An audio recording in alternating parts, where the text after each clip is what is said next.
In the aftermath of the Orion conflict, Earth stood wounded but defiant. The massive orbital platforms that had once housed humanity's proud defense fleet now sat mostly empty, skeletal reminders of what had been lost. The conflict had been brief, but devastating. Humanity had proven itself too unpredictable, too dangerous in the eyes of the older galactic species. Admiral Han Ji-woo stared out the viewport of the Galactic Council station, watching the stars with tired eyes.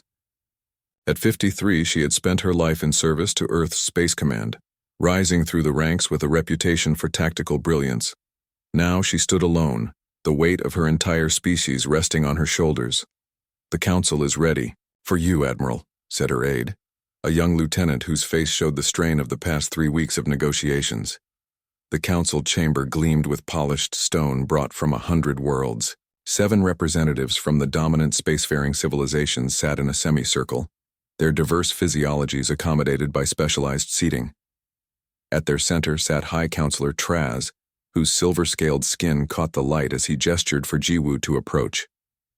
"The terms are non-negotiable," Traz said, his translator giving his words a flat, emotionless quality. "Humans have demonstrated an alarming tendency toward military expansion. The Orion incident proves your species cannot be trusted with significant, armed presence beyond your home system." Ji-woo kept her face carefully neutral. "The incident was a misunderstanding. If you would allow us to present our evidence—" "The evidence has been reviewed," interrupted the Malin representative, her tentacles rippling with what Ji-woo had learned to recognize as impatience. 3 Council observation posts destroyed. 17 ships disabled. Your explanation of defensive protocols is insufficient." Ji-woo clenched her jaw.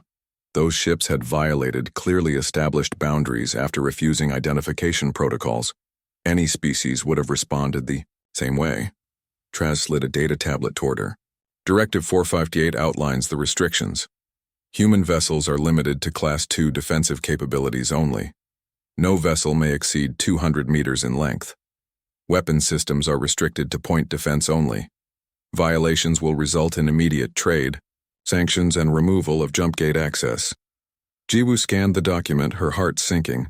Class 2 was barely enough to handle space debris and small meteoroids, let alone offer protection from raiders or hostile forces.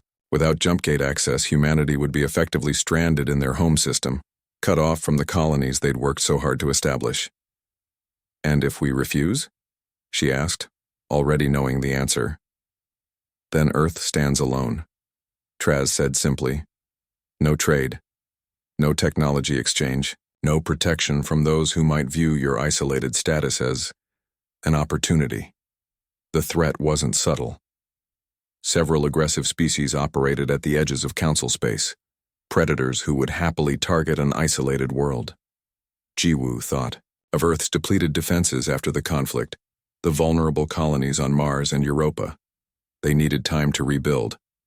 "How long would these restrictions last?" she asked. "Until the Council deems humanity ready for greater responsibility.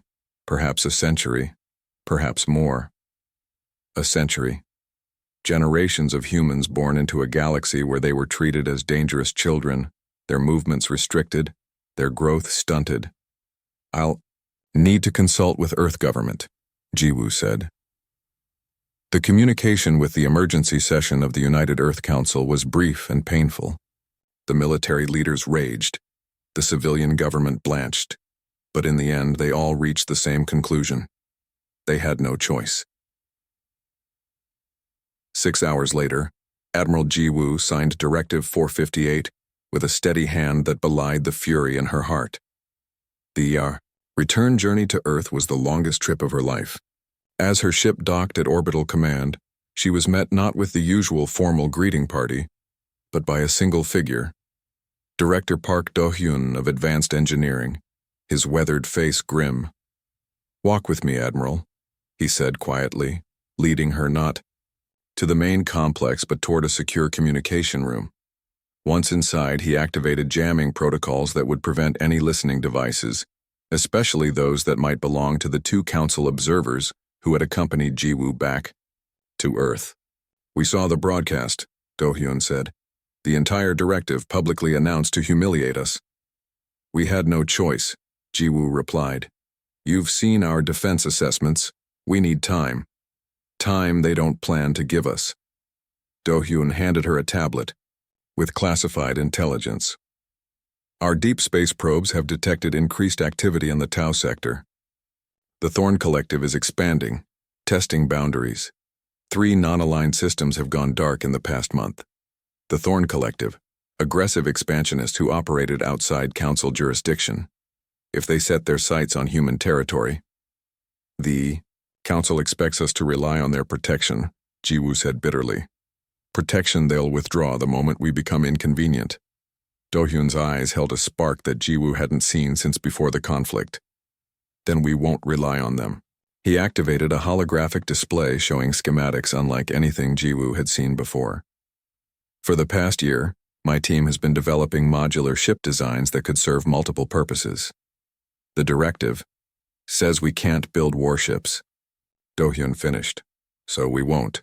We'll build something else entirely. He expanded the hologram, showing how seemingly innocent components could lock together in various configurations. No single vessel violates the restrictions, but together, for the first time in weeks, Jiwoo felt something like hope. Do-hyun handed her a secure communication device. Operation Firebird. Your authorization starts everything. Jiwoo thought of the Council's smug certainty, their dismissal of humanity's concerns. She thought of Earth's vulnerable colonies, of the families who trusted their leaders to protect them. Begin work immediately, she said. And Do-hyun? Make sure no one finds out until it's too late for them to stop us. 2 years after signing Directive 458, Admiral Han Jiwoo stood in the observation deck of Lunar Station 7, watching a fleet of small human vessels escorting a massive Malin cargo ship toward Earth. The sight would have been unthinkable before. The directive, alien ships dwarfing human escorts in their own space. The Council observers on Earth frequently commented on humanity's admirable compliance with the restrictions, if only they knew. Admiral, your shuttle is ready, said Lieutenant Kang, her aide. Director Park is expecting you at Ceres Base in 6 hours. Jiwoo nodded, taking one last look at the humiliating display below. The performance was necessary. Every compliant action, every meek acceptance of their restricted role in the galaxy, bought them time and freedom from scrutiny. The shuttle journey to Ceres was uneventful, though Jiwoo noted how the pilot took a deliberately complex route, making several small jumps that would confuse any tracking systems. Security protocols for Operation Firebird were elaborate, perhaps excessively so, but Do-hyun insisted on them. Ceres Base appeared on approach as nothing more than a standard mining operation, one of dozens humanity had established throughout the asteroid belt. Only when they passed through 3 separate identification protocols and docked at a hidden hangar did the true scale of the operation become clear. Director Park Do-hyun met her at the airlock, his face showing the strain of 2 years of round-the-clock work. You're right on time. We're about to test the Hephaestus configuration. He led her through bustling corridors where engineers and technicians moved with purpose. The base was a hive of activity, far more populated than any mining operation would justify. How many people know the full scope? Jiwoo asked. Fewer than 50, Do-hyun replied. Everyone else knows only their piece of the puzzle. As far as most of the workers are concerned, we're developing next-generation mining and research vessels. They weren't entirely wrong. The various ships and modules being built throughout the asteroid belt were officially classified as industrial or scientific vessels. Each individual component complied meticulously with Directive 458. No single vessel exceeded the size restrictions, none carried weapons beyond the permitted defensive capabilities. But they were designed with hidden potential. The main observation deck overlooked an enormous construction bay where 5 separate vessels were being prepared for launch. To an untrained eye, they looked like ordinary ships. 2 mining vessels with specialized extraction equipment, a research ship with extended sensor arrays, and 2 cargo haulers. Watch, Do-hyun said with barely contained excitement, activating a command sequence. Outside in the vacuum, the 5 ships powered up and began moving in what appeared to be a standard formation exercise. Then, with mechanical precision, They began to change. Components shifted, docking clamps extended, and interior sections realigned. Within minutes, the 5 separate vessels had combined into a single unified ship that would have made any military engineer proud. The Hephaestus configuration, Do-hyun explained. Specialized for defense against larger vessels. The mining lasers combine to form the main weapon system. The cargo haulers provide the power core and shield generators, and the research vessel becomes the command and control center. Ji-woo watched in amazement. And this doesn't violate the directive? Technically, no. We haven't built a warship. We've built 5 completely legal vessels that happen to be compatible with each other. The directive never prohibited ships from working together. Do-hyun's smile held a hint of mischief. We have 7 different configurations now, each designed for specific tactical situations. A young engineer approached with a data tablet.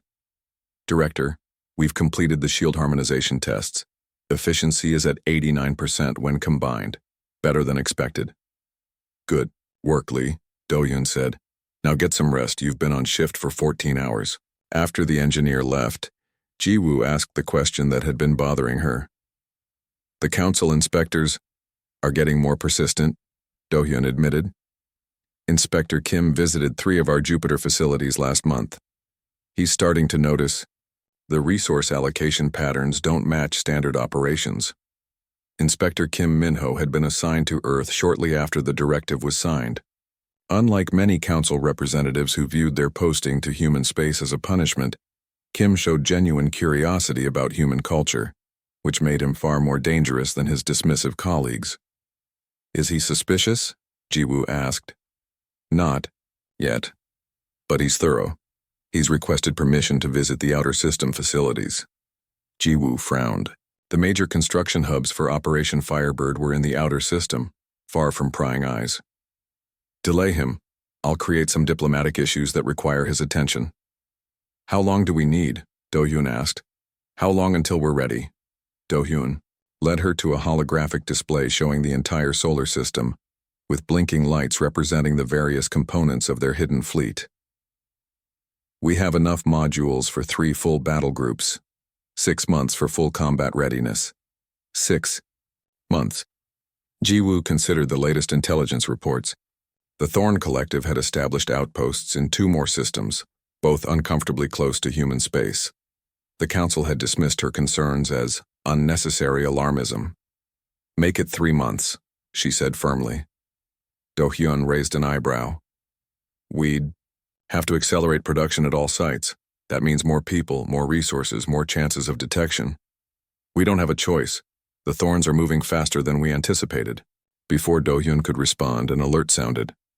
A security officer's voice came over the comm system. Director, Admiral, Council Transport requesting permission to dock. Inspector Kim says he has new authorization from the Oversight Committee. Ji-woo and Do-hyun exchanged alarmed glances. How did he find this base? Ji-woo asked. It's not on any official registry. He must have tracked the resource shipments, Do-hyun said grimly. What do? We can't let him see the construction bay. Ji-woo made a quick decision. Lock down all sensitive areas. Activate Protocol Mirage. Protocol Mirage was their emergency response to unexpected inspections. A carefully choreographed deception that transformed military work into civilian projects within minutes. Workers had drilled for this scenario dozens of times. And Inspector Kim? Do-hyun asked. I'll handle him personally. Ji-woo straightened her uniform. Remember, we're just an innovative mining operation testing new modular equipment designs to improve efficiency in low-gravity environments. As alarms sounded and workers rushed to hide evidence of their true purpose, Ji-woo walked calmly toward the docking bay to welcome their unwanted guest. The dance of deception continued, each step bringing humanity closer to breaking free from chains they had never deserved. The emergency session of the Galactic Council had been called with only 8 hours' notice, barely enough time for Admiral Han Ji-woo to make the journey from Earth. The council chamber hummed with tense conversations as representatives from 27 spacefaring civilizations discussed the unexpected topic, the rapid expansion of the Thorn Collective into neutral, Space Jiwoo took her seat in the human section, isolated from the main council table, a constant reminder of Earth's probationary status. Beside her sat Inspector Kim Minho, officially her advisor, but everyone knew he was there to monitor human activities. "This is the third time I've requested council action regarding Thorn expansion," Jiwoo said quietly to Kim. "Perhaps now they'll listen." Kim's expression revealed nothing. In the 3 years since he'd been assigned to Earth, he'd maintained professional distance, though Jiwoo sometimes caught glimpses of sympathy behind his official demeanor. "Hi," Counselor Traz called the session to order, his silver scales catching the light as he gestured toward the holographic display dominating the center of the chamber. The display showed a region of space along the outer territories, with red markers indicating Thorn collective activity. "The situation has developed unexpectedly," Traz admitted. "The collective has established bases in the Neria and Vega systems. Their intentions appear hostile. As I warned this council 9 months ago." Jiwoo couldn't help interjecting. Several representatives turned to look at her, some with annoyance, others with grudging acknowledgement. The Malin representative's tentacles rippled with irritation. "The Tiger human representative will observe protocol," she said coldly. Traz continued as if there had been no interruption. "The council has decided to increase patrol activity in sectors adjacent to collective territory. We will demonstrate our resolve while pursuing diplomatic solutions." Jiwoo leaned forward. "And what about human colonies? Mars outpost is barely 3 light years from their newest position. Your defensive capabilities are sufficient for your protection needs," Traz replied dismissively. "The Directive 458 restrictions remain in full effect." The meeting continued with discussions of patrol routes and diplomatic overtures, none of which addressed the fundamental issue. The Thorn Collective had never responded to diplomacy. They were conquerors, not negotiators. 3 days later, Jiwoo was back on her flagship, a command and coordination vessel that carefully complied with size and armament restrictions, when the distress call came from Mars Outpost, under attack. "Thorn vessels, at least 12, our defenses are failing, need immediate assistance." The transmission cut off abruptly. Jiwoo's blood ran cold as she ordered long-range sensors to focus on the Mars colony. The images showed everything. She feared 6 massive Thorn warships surrounding the small outpost, methodically destroying its weak defensive systems. "Council vessels in range?" she demanded. Her communications officer shook her head. "Nearest council patrol is 4 hours away at maximum speed." 4 hours. The colony would be dust in less than 1. Jiwoo made her decision. "Send emergency code Phoenix to all command stations. Authorization Jiwoo Alpha 7 Epsilon." Her bridge crew exchanged glances. They knew what the code meant. They were among the few who understood the full scope of Operation Firebird. "Admiral," her first officer said hesitantly, "once we activate, there's no going back. The Council will know everything. And if we don't, 800 colonists die." Jiwoo's voice was steel. "Send the code." Throughout the solar system, hidden commanders received the Phoenix signal. In asteroid bases beneath the ice of Europa, in the clouds of Jupiter, and in dozens of seemingly innocent research stations, crews sprang into action. Vessels that had been masquerading as mining ships, cargo haulers, and science platforms began moving into predetermined formations. On the Jovian moon Callisto, Director Park Do-hyun watched as his engineering teams activated systems that had been tested countless times but never deployed in actual combat. "All stations report ready," he told Jiwoo over the secure channel. "Configuration Ares is launching now." Inspector Kim burst onto Jiwoo's bridge, his face showing shock and betrayal. "What have you done?" "I'm receiving reports of unauthorized ship movements throughout your system." Jiwoo met his gaze calmly. "I'm protecting my people, Inspector." Something the Council refused to do.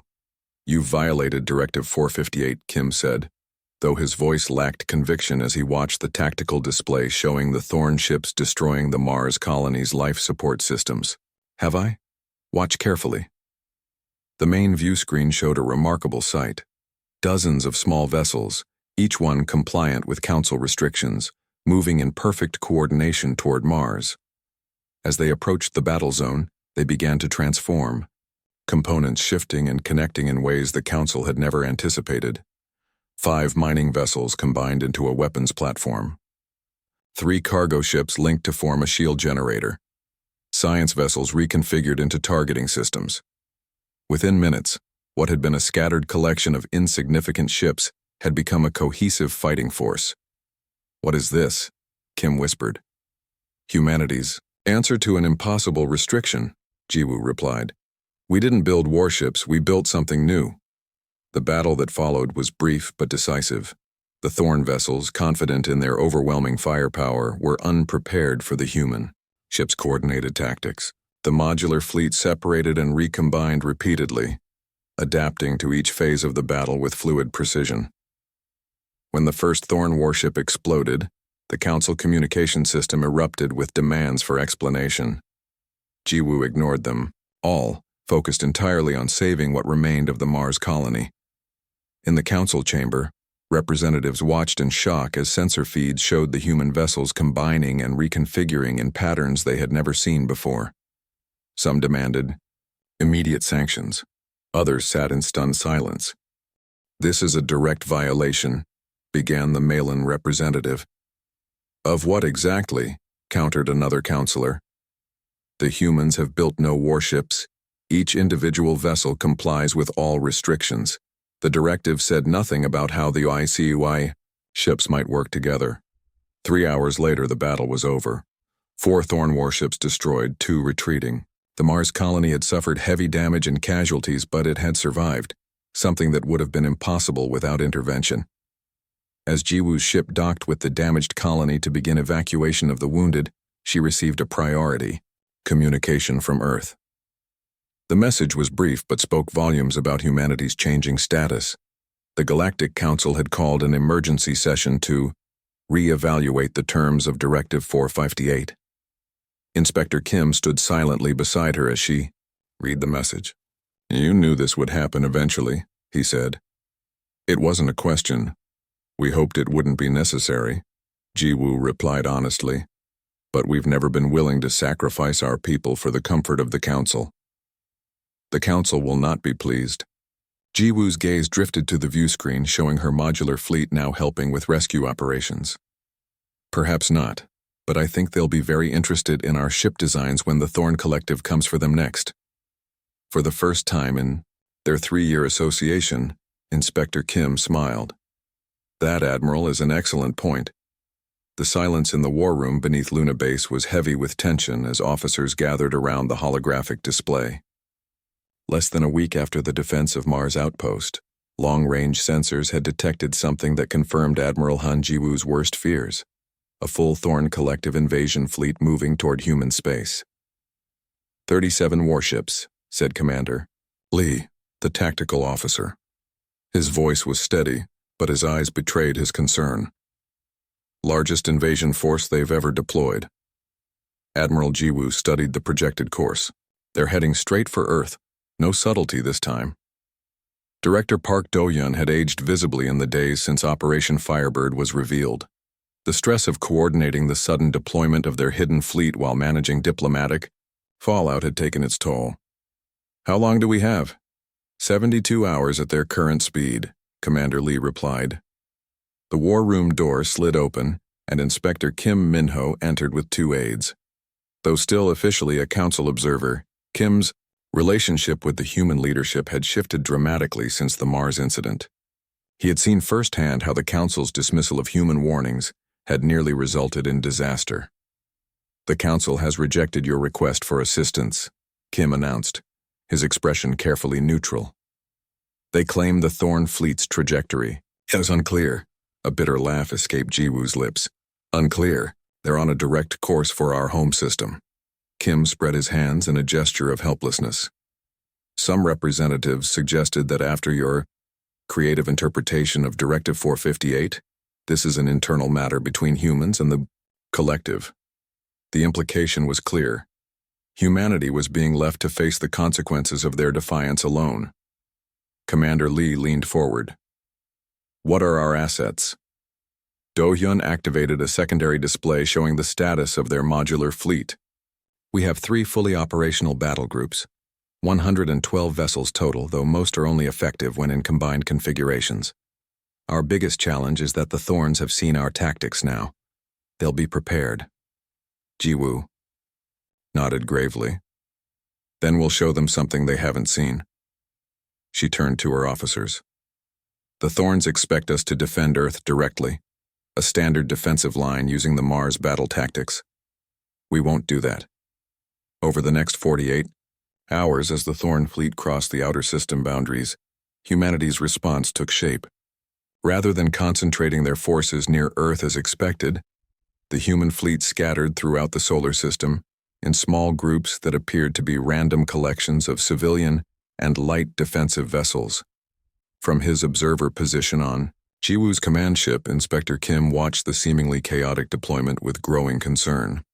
"This appears disorganized," he said carefully. "The Thorn fleet will cut through these scattered forces without slowing." Jiwoo merely smiled. "That's what they're meant to think." The Thorn invasion force entered the solar system with overwhelming confidence. Their massive warships moved in tight formation, weapons powered and shields at maximum. Their initial scans showed exactly what they expected: panicked human vessels scattered in disarray, none presenting a serious threat. What they didn't detect were the specialized communication relays Do-hyun's engineers had developed, hidden on asteroids and small moons throughout the system. These allowed the seemingly disconnected human ships to coordinate with millisecond precision. The first phase of the human strategy became clear when the Thorns encountered what appeared to be a small group of mining vessels near Jupiter. As the Thorns adjusted course to destroy this insignificant target, the mining ships suddenly reconfigured into a specialized sensor array that bombarded the lead Thorn vessels with targeted electromagnetic pulses, temporarily blinding their detection systems. Before the Thorns could recover, 24 human ships converged from different directions, combining in flight to form 3 attack configurations that struck at the formation's exposed flanks before separating again and disappearing into the vastness of space. In the Thorn command ship, confusion reigned. The expected defensive line had not materialized.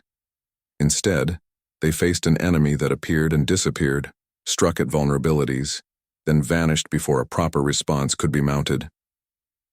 The Thorn commander ordered his fleet to split into hunting groups. It was precisely what Jiwoo had anticipated. "They're separating," Commander Lee reported, a hint of satisfaction in his voice. Moving into Phase 2. Phase 2 demonstrated the true genius of humanity's approach. As the Thorn hunting groups spread out, they discovered that the human modular ships could reconfigure not just for offense, but for specialized defensive formations as well. When Thorn vessels pursued what seemed to be vulnerable targets, they found themselves drawn into carefully prepared kill zones, where human ships would suddenly combine to create impenetrable defensive barriers, while others formed weapon platforms that targeted the trapped enemies. From his position on the command ship, which remained hidden in the shadow of Earth's moon, Do-hyun monitored the effectiveness of each configuration. Ares formation showing 82% combat efficiency. Athena formation reporting shield harmonics at peak performance. In the council chamber, representatives watched the battle unfold through sensor feeds with growing amazement. The human vessels moved, with a coordination that seemed almost organic, separating and recombining in patterns that exploited every weakness in the superior Thorn technology. "This isn't just clever engineering," one council scientist observed. "This is an entirely new form of space combat." By the 36th hour of battle, the tide had clearly turned. The Thorn fleet, accustomed to overwhelming their opponents with superior firepower, found themselves outmaneuvered at every turn. Their rigid battle doctrine was no match for the fluid adaptability of the human approach. When the Thorn command ship finally signaled retreat, 17 of their 37 vessels had been destroyed or disabled. The remainder limped back toward the system boundary, pursued by human strike groups that ensured they wouldn't return anytime soon. On the command ship, Admiral Jiwoo watched the retreat with grim satisfaction. "Send recovery teams to all damaged areas. Priority to any Thorn survivors. We'll need intelligence on their future plans." Inspector Kim stood by the viewport, gazing at the distant flashes of light that marked the final skirmishes. The Council will need to reconsider many things, he said quietly. Beginning with Directive 458, Jiwoo asked, among others. Kim turned, to face her fully. You realize what you've accomplished? You've not only defended your system but demonstrated a completely new approach to space warfare. Every species in the Council will be reassessing their defensive doctrines. Do-hyun joined them, exhaustion evident in his stance but pride in his eyes. We didn't just build a fleet, he said. We created a system that could evolve. As reports flooded in from throughout the solar system, it became clear that humanity's victory had come at a cost. Several modular configurations had been lost, crews sacrificing themselves to protect their companions. Earth had been saved, but the path forward remained uncertain. The Council has scheduled an emergency session, Kim informed them. All member species will attend. They're calling it the Reclassification Summit. Jiwoo nodded, understanding the significance.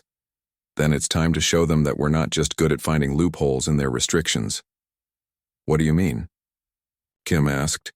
That the same innovation that let us defend ourselves can help build a safer galaxy for everyone. She gazed out at the stars, her expression resolute.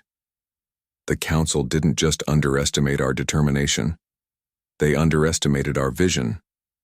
The Great Hall of the Galactic Council had never been so crowded. Representatives from all 27 member species filled the chamber with additional observers and diplomatic staff lining the walls. The emergency session, officially titled the Reclassification Summit, had drawn unprecedented attention throughout civilized space. Admiral Han Jiwoo stood at the entrance, momentarily overwhelmed by the significance of the moment.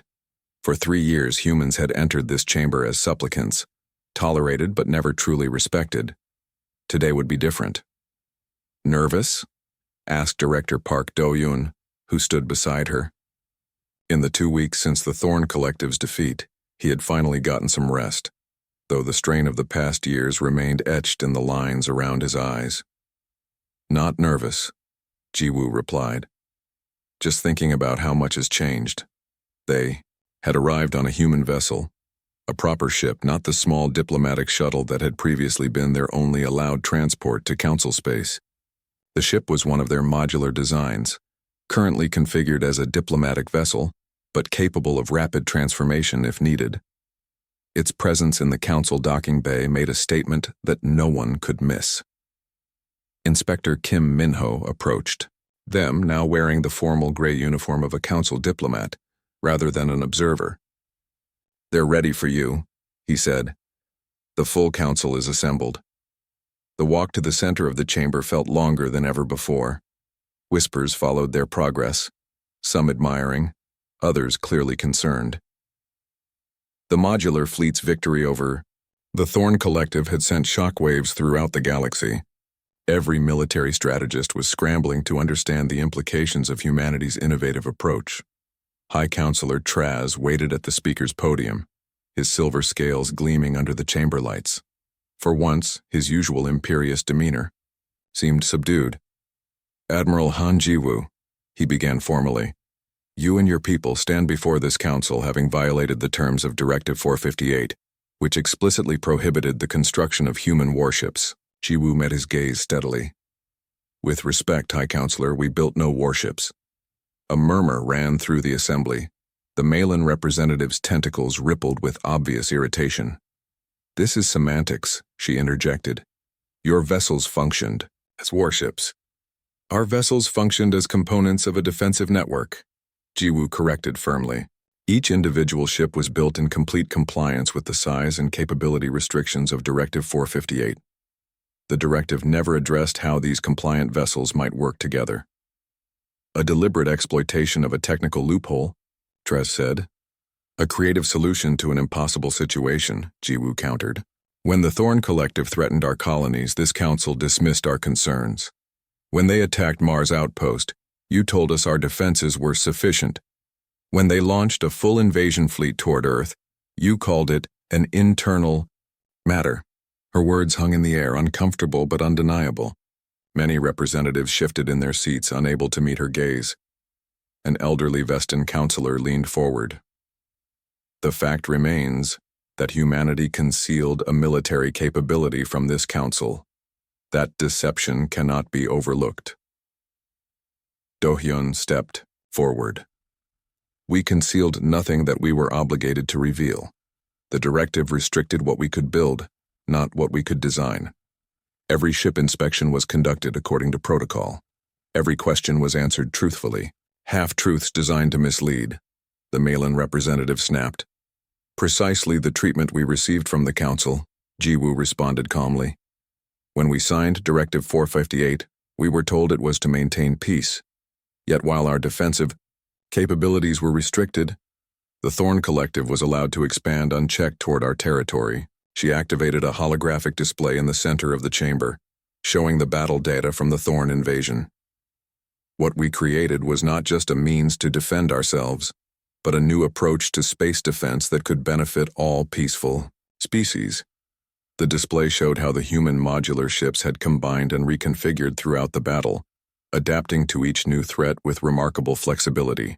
Our design philosophy wasn't about building bigger weapons, Do-hyun explained. It was about creating systems that could evolve and adapt. No single configuration is overwhelmingly powerful, but together, they create capabilities greater than the sum of their parts. A Tellarite representative, known for his technological expertise, studied the display with obvious fascination. The synchronization between components must require extraordinary coordination.